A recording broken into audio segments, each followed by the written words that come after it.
we're back. I'm here with Jimmy Rogers. Yeah. Thank you very much for playing for us. That sounded great. Oh, it's a pleasure to be here. Oh.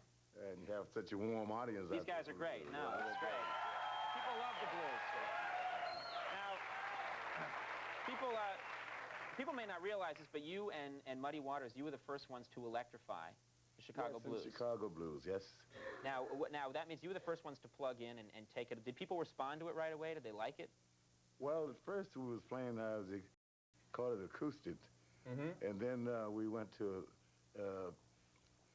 amplifiers. Well, they had little small amps and the geometry of pickups that you put on the guitar and electrified. That was the first start that we had. What year are we talking about, probably? Oh, you're talking back around 1940, 41, on there. Now, what gave you the idea to do that? I mean, why not just keep playing acoustic? What made you say, let's change, let's electrify this sound? Well, the jukeboxes keeps a lot of noise, and the public was getting bigger audience, and you play it in acoustic in a crowded place that keeps a lot of noise, it don't come through too well. So we decided from Sonny Boy Williams and Robert Jr. Lockwood in the South down in Memphis, they was playing on the airplane electrified, and that's where we got the idea. And they said that we were the ones that created the electric blues in Chicago, but we had heard it before that. We heard it from down in Memphis. You just took it to Chicago. That's right. All right, now, and people, they respond right away, because I know, you know, some people when they went electric, when Dylan took folk electric, people booed him.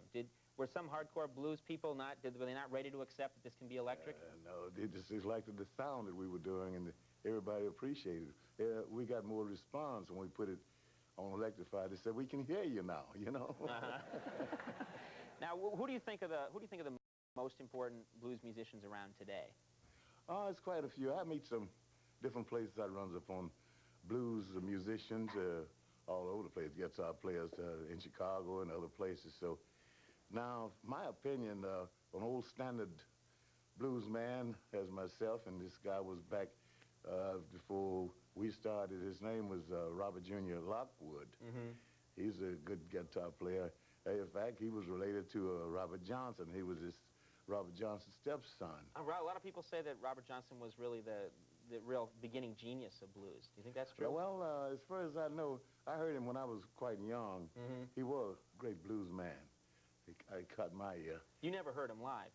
Never saw him alive. He's a real mysterious figure. He wasn't alive that long, but his contribution was amazing. Yes, 1937, he passed away, and I was quite young man, and I'd heard his records, Terry Plant Blues, a lot of others he had made, but I never got a chance to meet him, as well as another musician that called Memphis Minnie. She was a guitar player. And she influenced a lot of people. She influenced me as well. All right. Tampa Red, there's a bunch of those guys back then I really admired. Well, I think it's great. I think a lot of blues musicians are getting their due now. I think a lot of people, especially a lot of rock musicians, have been careful to say this is really where a lot of it came from. This is where it all came from. Yes, and that's I terrific. appreciate that. You know, they give me, the ones that I meet now, different places I go, they give me credit for being one of the carriers of the blues. And I appreciate that. Well, terrific. Keep going. And thank you very much for being here. It was really good to have you.